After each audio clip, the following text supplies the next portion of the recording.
Everyone has a story to tell.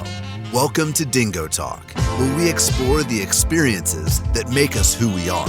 Here's your host, Carlo Guadagnino. What's going on, Chuckleheads? I am Carlo Guadagnino. This is DingoTalk. My guest this week is the head coach of 13-time national champion Mount Union, Coach Geoff Dartt. Before we get into his story and how he became the head coach of Mount Union, we're going to talk to you about where Mount Union University is. It's in Alliance, Ohio. It's got about 1,900 students. The acceptance rate is 76%. The graduation rate is 65%. It's $47,000 before aid. It's $23,000 after aid. 93% of their graduating seniors get a job in their field.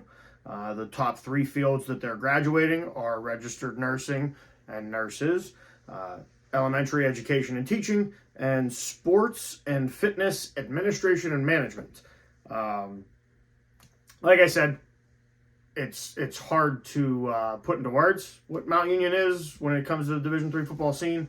13 national titles, it's hard to argue with.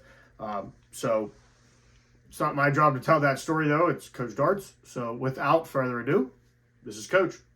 What's going on, Chuckleheads? I am Carlo Guadagnino. This is Dingo Talk. My guest this week is the head football coach at Mount Union, Coach Geoff Dartt. Coach, thank you for joining us. Yeah, thanks for having me on. Absolutely. Coach, I'm glad that we could sit down. I'm going to do this the same way we do every week. I'm going to put you in the time machine. We're going to talk about your playing days and work our way to today. So first and foremost, how'd you find yourself going to Mount Union? Yeah, originally from Northwest Ohio, Toledo, eventually moved to Port Clinton.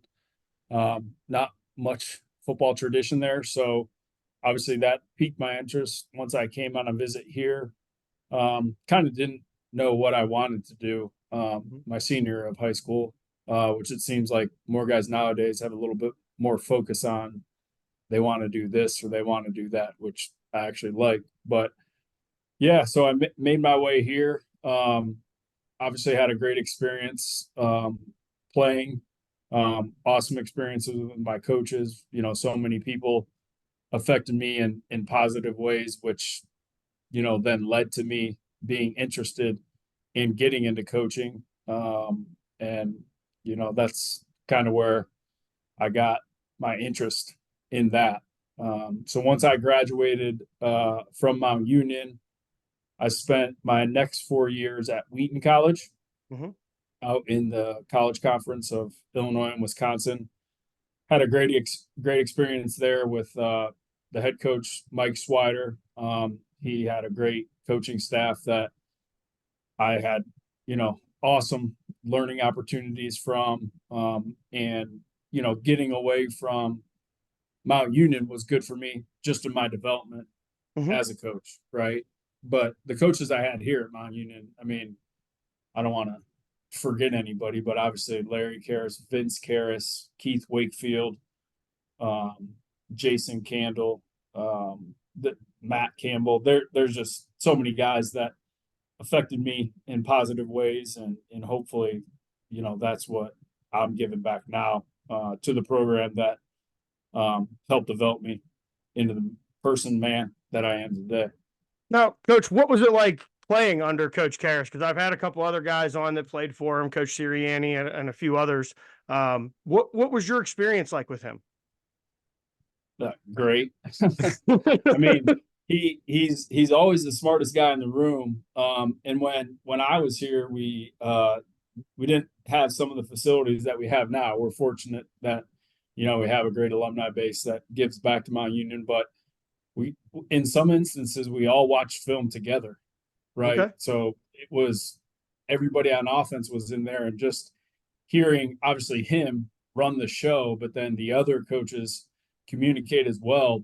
That's where I like found my passion in coaching. Like, I wasn't just, you know, all right, what's the right guard going to do here? Obviously, I needed to understand that the most, but just, you know, how we were reading coverages, how we were attacking defenses from a player formation play standpoint. That's what, you know, I loved. And it was great to leave Mount Union for 4 years, develop on my own, but then I came back for his last year as a head coach, and Mount Union was coming off of 3 consecutive losses in the national championship game, 9, 10, and 11.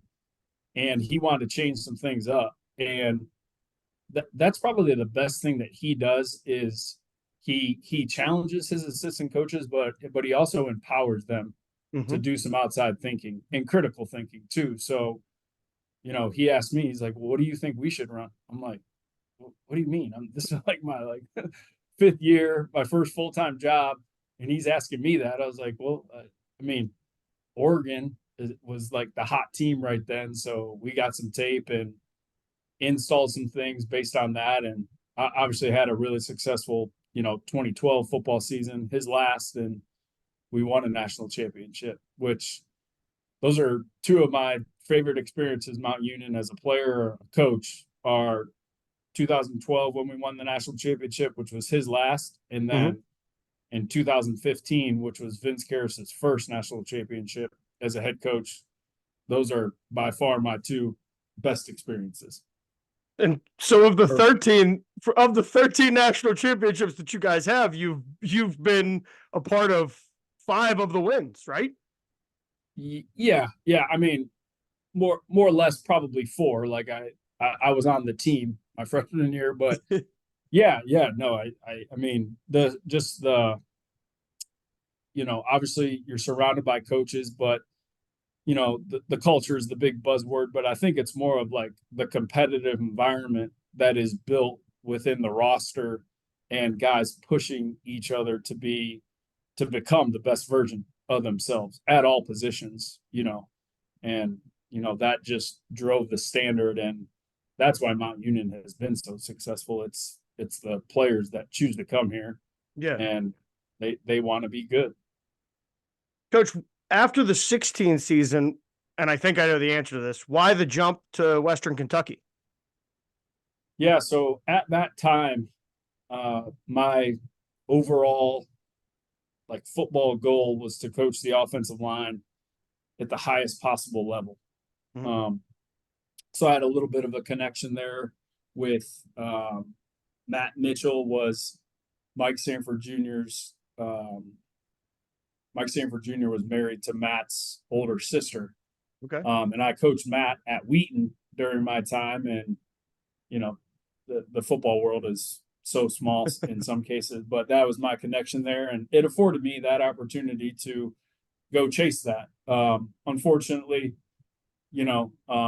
some health things came up, and that staff at Western Kentucky was awesome. They treated me and my family great prior to, but then once those things happened, they were unbelievable in terms of that. So I was fortunate enough to come back to Mount Union after the 17 season and be here in 18, and then going into 19, I moved back into the role of offensive coordinator, O-line coach.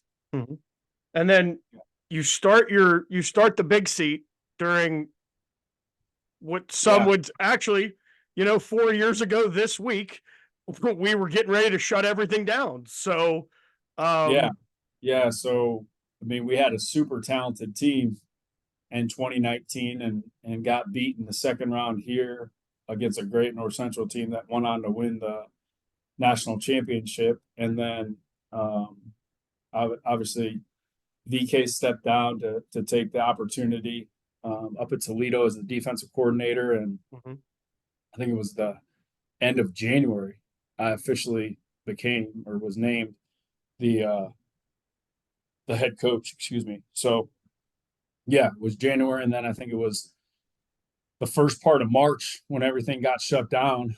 Our men's basketball team was in the NCAA playoffs, and they were getting ready for a game, and it got all shut down right there, which was an interesting thing to go through. That,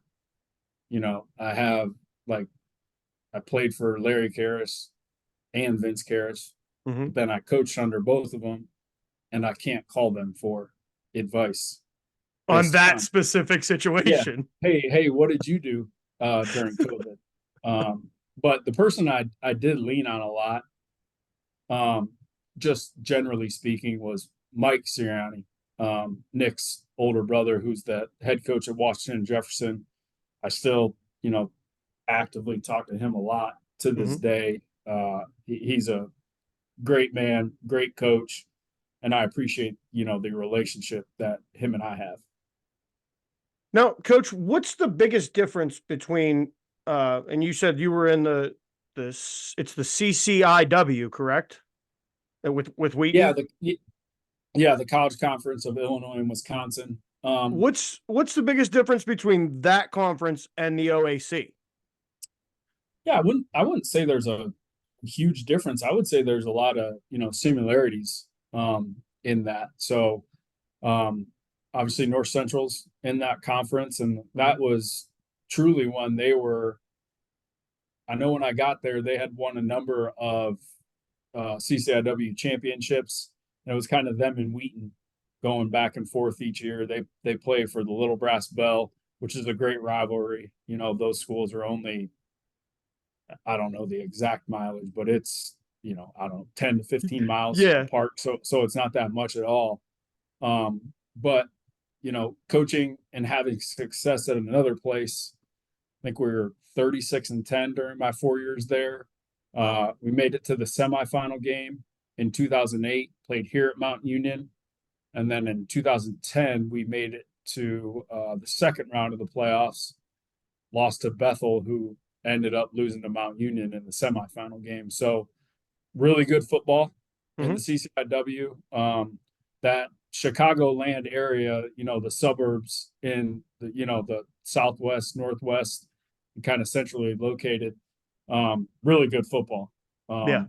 Great coaches. And obviously you can see that with, those teams being successful. Coach, we've had other OAC coaches on. Well, last season, you're our first this season. They labeled your conference the SEC of Division III. Would you agree? Wow, that didn't need to rhyme like that. Yeah. In a way, yeah. I mean, I think we would definitely be, your Power Five type of conference. I'm not sure if we would be more of the Big Ten than the SEC, but yeah, I mean, for sure. I don't think, sometimes our conference gets enough credit for how good it is. It's a grind, to be honest. Every week. And I know some people are going to say, well, hey, that's, coach speak, but it is. I mean, it's hard to win football games, and that's why we take it, day by day, week by week. Now, Coach, as we're rolling into the 2024 season, we're getting ready for spring. I think you guys are on spring break right now, and then I'm sure spring ball kick up. Talk to us a little bit about the 2023 season now that you've had time to digest it and everything. 9-0 OAC Conference Championship, and then the loss to Alma. How does that all fold in for you guys this year? What's the motivation, and where's everybody's head at? Yeah. Yeah, we had a great regular season. I really thought we finished the season a whole lot better than we have the previous couple of years, especially finishing with, at John Carroll, home against BW. I thought our energy in those games was really, really good.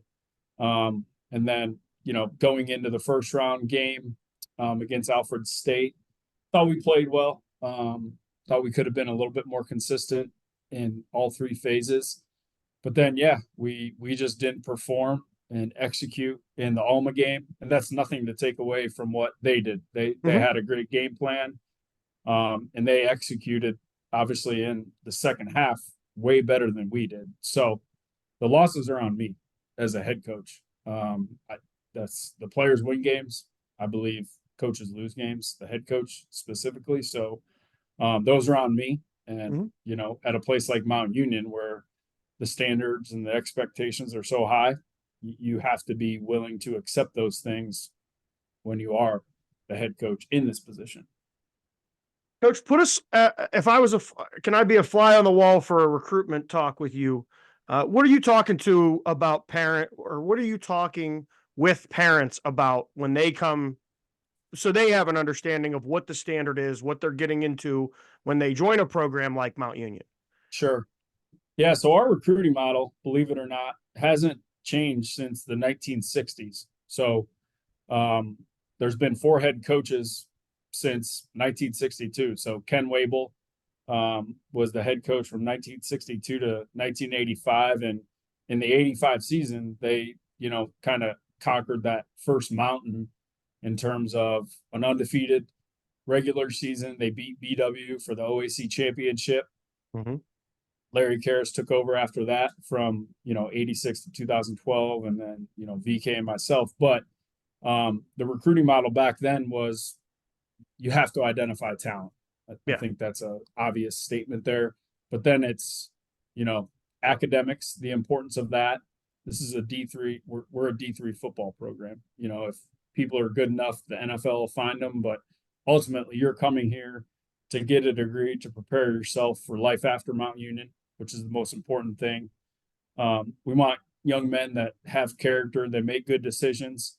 And then the most important thing for myself and our coaching staff is we want guys that love football. They love football in terms of the process of it, not just Fridays and Saturdays in the fall, but they like it in the off season where they're in their weight room. We could be having meetings, when spring ball comes, and it's like we want to fine tune the details in terms of the position groups that we're coaching, and our assistant coaches do a great job at teaching their individual position groups, and we see the development in the guys. So, during recruiting, we want to make sure that we are recruiting young men and their families that they want to be coached, they want to be developed, and they can become the best version of themselves. So when you have people like that and you can be in line with the vision of the program, I believe you can have success, right? Because there's no perfect individuals on a football team, right? There's no perfect players, there's no perfect coaches, but a team can be perfect together. And I think it's about that uncompromising respect for one another. Mm-hmm. And when those things happen and guys are willing to hold each other accountable, challenge one another, and development happens, you can have success. And, we want to win the OAC, and then we want to go chase a national championship. And that's going to be our standard forever, because that's what's been achieved from the past players and coaches. Now, for those that aren't familiar with where Mount Union is, I believe it's Alliance, Ohio, correct? Alliance, Ohio, yep. So tell us a little bit more about the campus and the surrounding area and what there is for a student athlete to do when they're not playing football. Yeah, so we're about 20 minutes northeast of Canton, which Stark County football's ingrained here in the communities. So it's important. Obviously, we have a lot of support here at Mount Union, given the success that we've had in the past. The campus is beautiful. Our administration has done a great job, updating and renovating the academic facilities along with the athletic facilities, which I only think enhance the student athlete experience and then the overall student experience here at Mount Union. The town itself has been built up, with, restaurants, things to do that are, they would be considered off campus, but they're relatively close within, a mile, maybe 2 miles. So, like I said before, obviously Canton's right down the road. There's some different things that if guys want to get off campus, they can do over there. But I like the campus in general from an enrollment standpoint that, we have anywhere from 40% to 45% of the student body is involved in a varsity sport. Okay. So, you have men and women that are student athletes here. I think that creates a positive energy on campus, like-minded individuals that, obviously are serious about their academics first, but are also serious about being developed at the individual sports that they play too. Makes sense. Yeah. My next question is going to be around the transfer portal. Specifically, is it as big of a factor in Division III as we are hearing about and seeing in the Division I and the Division II level? Or is it more those guys are guys that maybe they went to a school, they realized, it's just not a right fit. I talked to Coach Dartt. Maybe I can get in the transfer portal, reach out to him and see if there's still an interest, or how does that work for you guys? Yeah. So I don't know if this is something I should admit or I should not admit. I don't even know how to log into the transfer portal.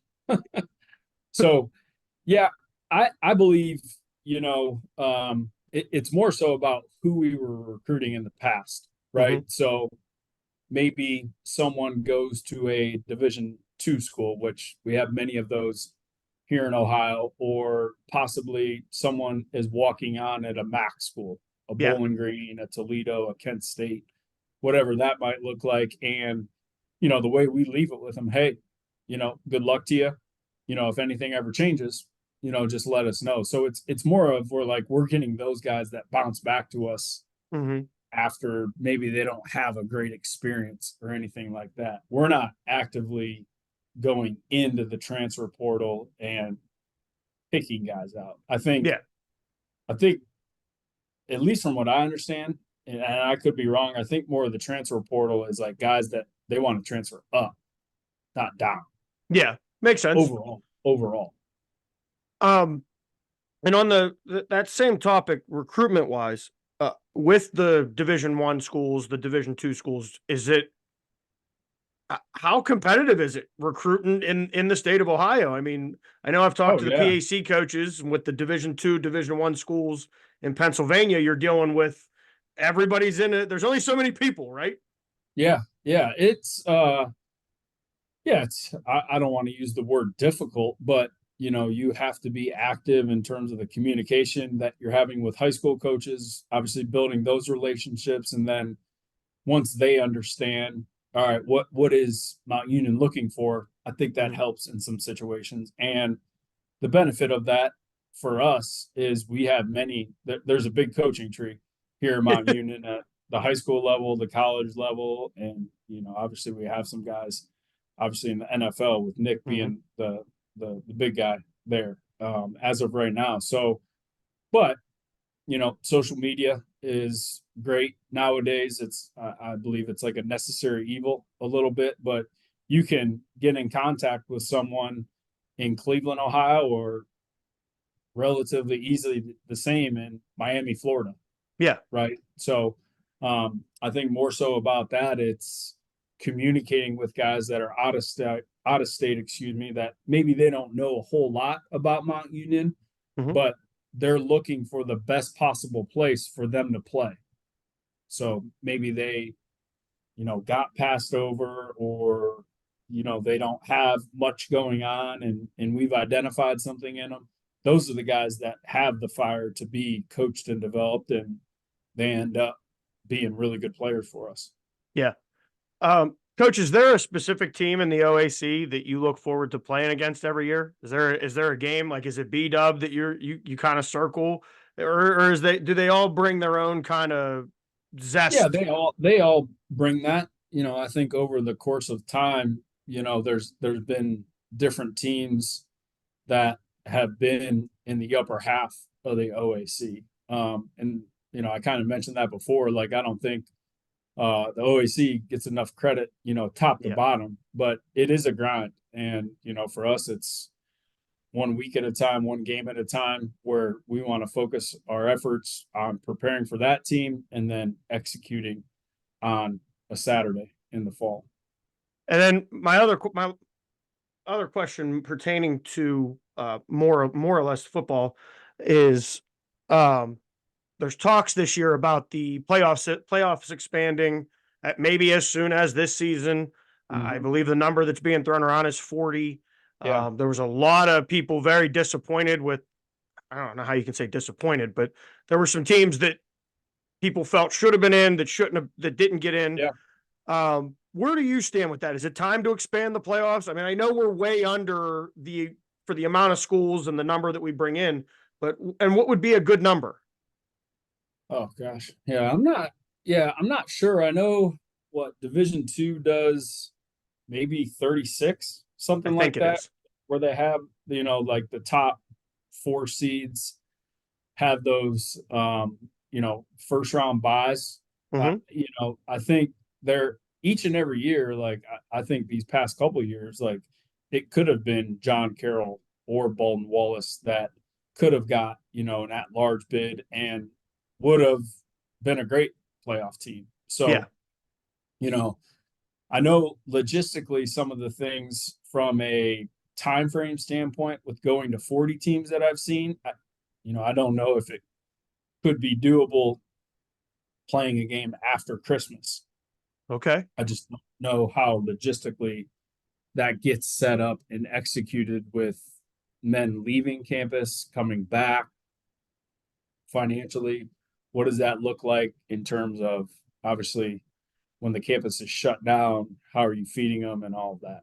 Well, and that's And then, interesting. right, I don't think a lot of people have looked at it from, I'm sure the people that are making the decision are looking at it from all those angles, but I don't think some of the guys that I've talked to, some of the coaches that I've talked to, when I ask that question, that's not the logistics of how do you and travel once you hit yeah, Christmas break. and obviously I understand that that only affects two teams, Mm-hmm. right? That would be playing in the national championship game, but I, I believe that could be significant per what you're doing in terms of travel. Where's the game at? Is it a flight for both teams? Is it a flight for one team? All of that things are obviously factored in. And then, Coach, before we get into Fast Five, my last question for you is: do you feel a little bit more pressure or a little bit more attachment to winning at Mount Union, being that you went through as a player, you coached under both Coach Karras's, and now it's your show? Yeah. Well, one, it's not my show. I want a player led team, and our leadership over the past few years, when I have been the head coach, it's been outstanding. So, Mm-hmm. our guys are hungry this year. We're off to a great recruiting start. So I'm excited about spring ball, and then obviously excited about, the newcomers, coming in August. So, yeah, I mean, the standard and expectations are high here. Where else would you want to play and coach? That's right. Right. I mean, I get to come to a place that I had great experiences at as a player. Mm-hmm. And now my hope is that our guys are experiencing those same things. Right. And the success is going to come. I understand the frustration from alums that played here Mm-hmm. about us not winning all the games, but we are striving and preparing to do that. And that will be what we continue to do into the future. Okay. So, Coach, the next part we do, it's 5 questions. They don't really have to do with football. They're just about you. Sure. If you could Great. live anywhere in the world, where would it be and why? Alliance, Ohio. All right. Because Uh, what's the most important lesson that you've learned over your career? most important lesson,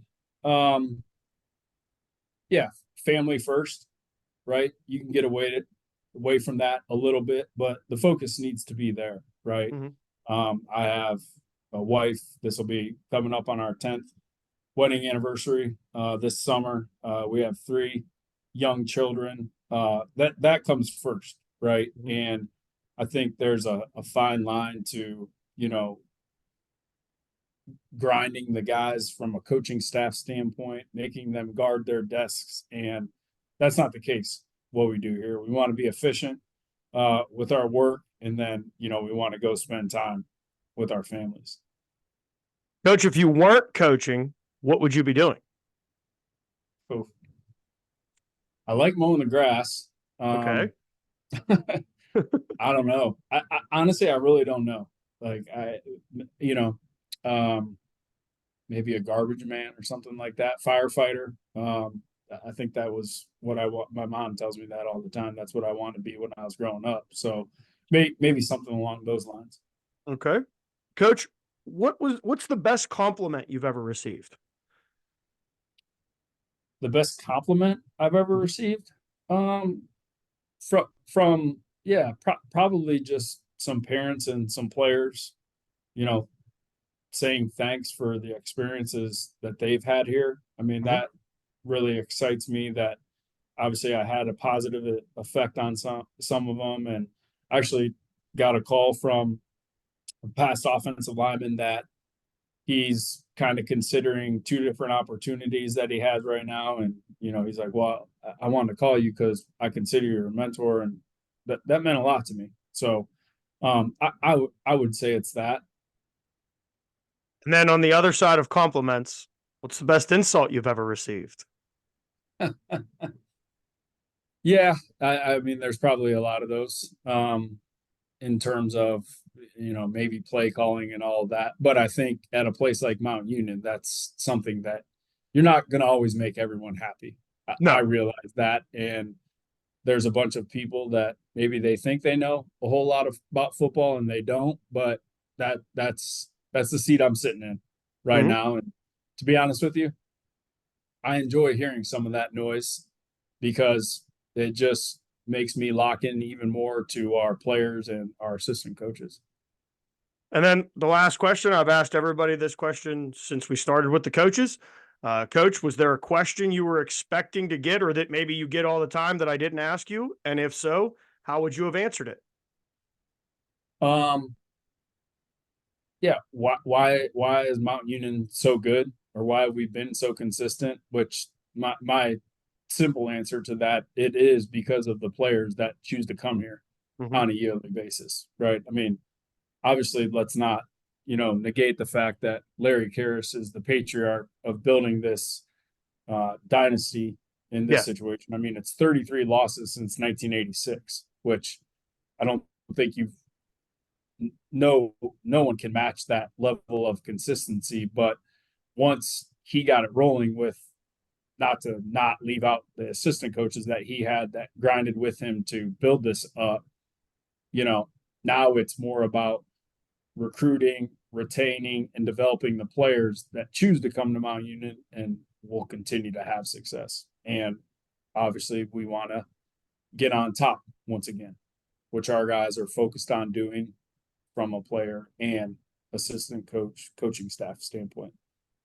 Well, Coach, I hope that this time next year, you and I are having a conversation about you guys going back to the Stag Bowl and bringing the Stag Bowl back to Alliance, Ohio.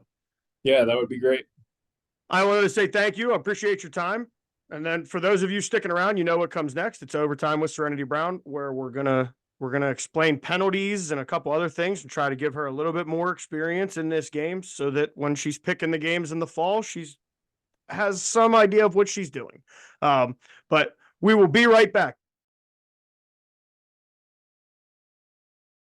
Thanks for checking out this episode of Dingo Talk. Don't forget to rate, comment, and subscribe.